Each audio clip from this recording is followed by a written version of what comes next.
ug ang walay amahan. Hukmi sa matarong ang naguul ug ang hangol.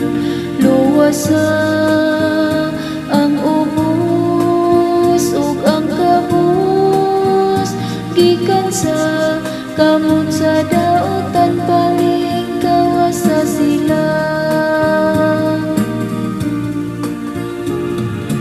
Tindog o Diyos, ug hukmi ang kalibutan. Miingon ako,